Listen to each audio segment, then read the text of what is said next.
London is the birthplace and hometown of hundreds of beloved and timeless fictional characters. But no character's footsteps have left their mark on London quite like Sherlock Holmes. The creation of Sir Arthur Conan Doyle, Sherlock Holmes may just be London's and the world's most famous detective, and he never even existed.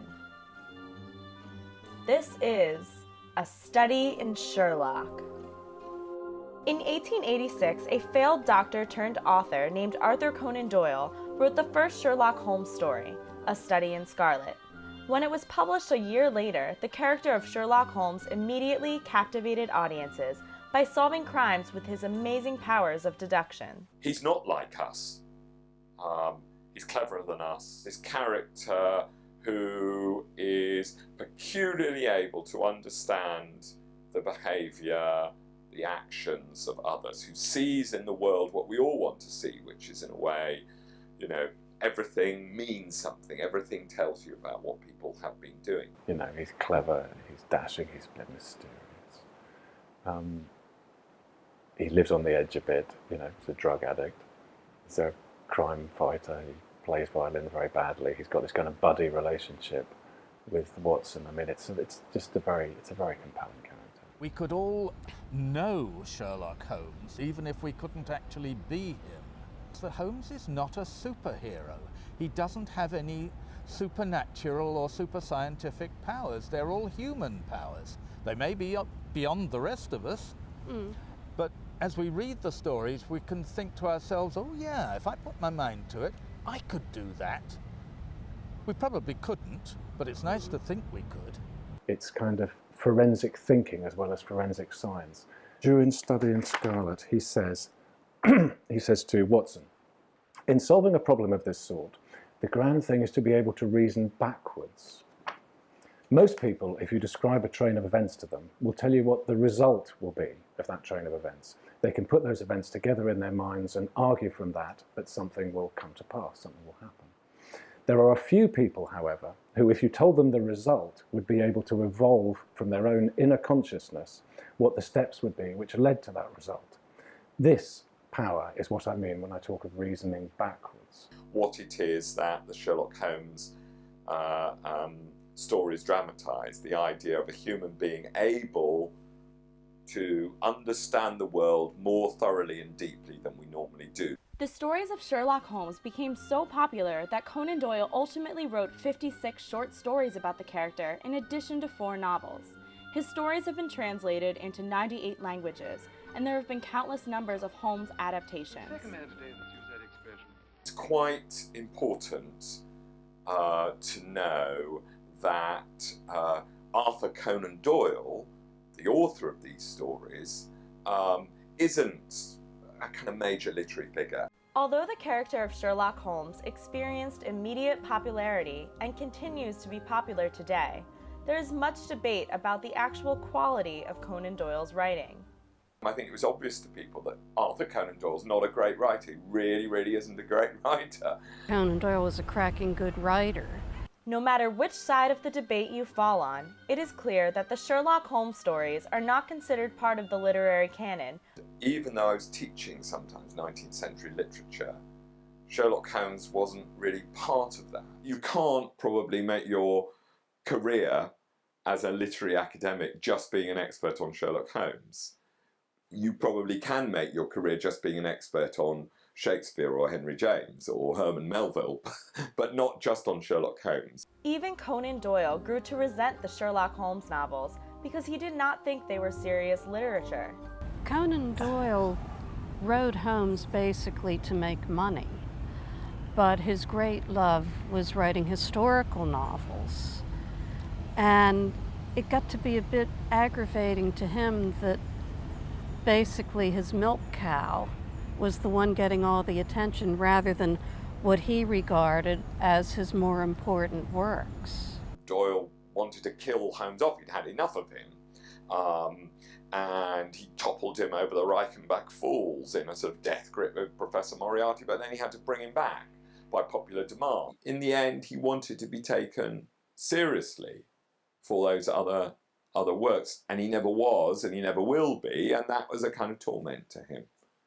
Although Sherlock Holmes is not traditionally thought of as quality literature, the stories did have a significant impact on detective fiction. He was almost kind of making the template for every detective story that followed. And not just that, but he was kind of discovering things which are at the heart of what any narrative's about. The influence of the Sherlock Holmes stories reached beyond literature to a completely different subject: forensics.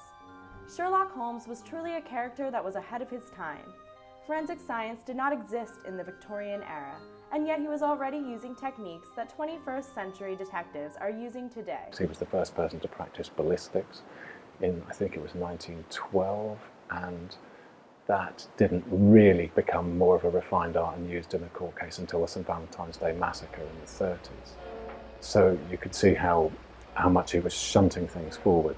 First Sherlock Holmes story, A Study in Scarlet, he's on the crime scene literally telling the police what to do. He takes out a magnifying glass, which the police had never seen anyone do at that point, and examines the evidence or potential clues. He looks for potential clues, footprints and things that he examines there.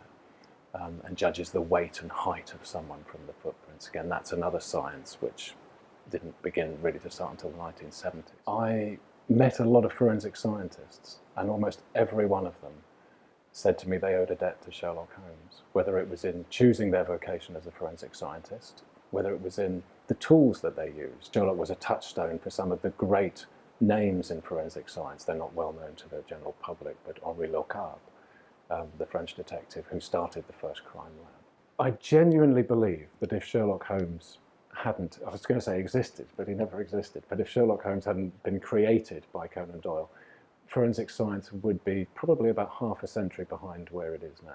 If Sherlock came back today to see the forensic science now, I think he'd just say, "What took you so long?" Sherlock Holmes' impact reaches beyond literature and science.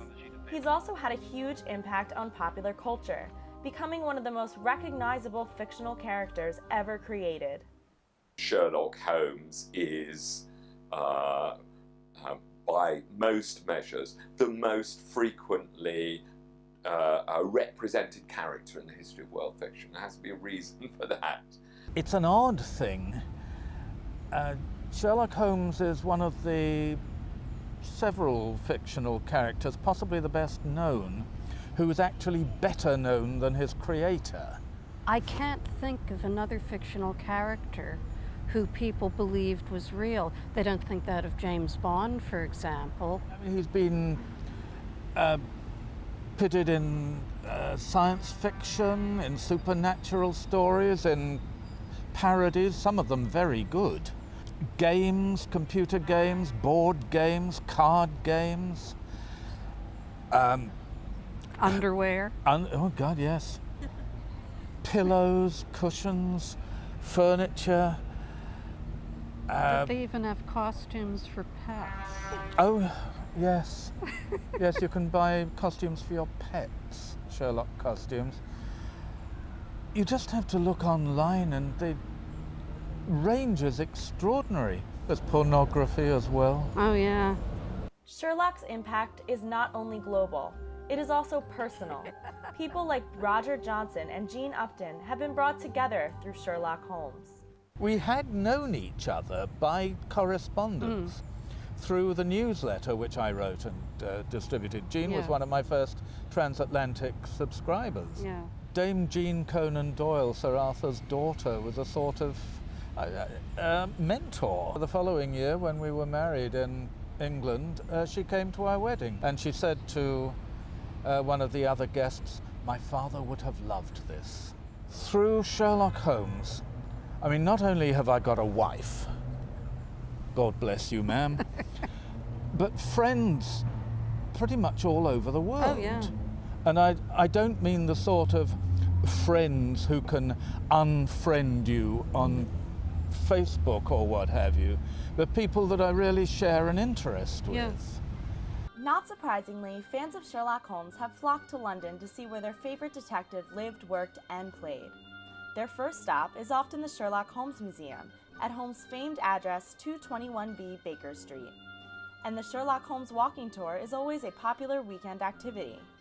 After that, they might head over to St. Bartholomew's Hospital to leave a tribute at the place where Holmes and Watson had their first meeting in A Study in Scarlet, and where Holmes seemingly jumped to his death in the BBC series Sherlock. London is also home to the Sherlock Holmes Society of London, one of the oldest Sherlockian societies along with the Baker Street Irregulars. Sherlock Holmes has existed for 129 years and continues to be an icon of pop culture to this day. I think Sherlock Holmes will definitely has staying power. There's no doubt about that. There seems to be no abating of the kind of dramatizations and retellings of Sherlock Holmes. One of the pleasures for us in the last decade or so has been to see younger people coming to the original stories through the films, through the TV series, whether it's Sherlock or Elementary. And they think, oh, this is fun. Oh, there are stories as well. I must read some of those, and they get really hooked. It's great. Yeah, it was interesting to watch social media when Sherlock was first shown, because a lot of the audience that was seeing it didn't actually realize they were the original stories written by Conan Doyle. And they were suddenly realizing, that bit of dialogue comes from this story. Look, I found it. Yeah. And references to characters, certain props, and it got to be this sort of treasure hunt game with each episode. But the great thing was, in every instance, all the kids were going back to the original stories and really enjoying them. Sherlock Holmes, a character who never even lived, seems unable to die. There isn't more to learn, but we haven't worn it out, because the message of it is to keep pushing at the frontiers, and that's an eternal message.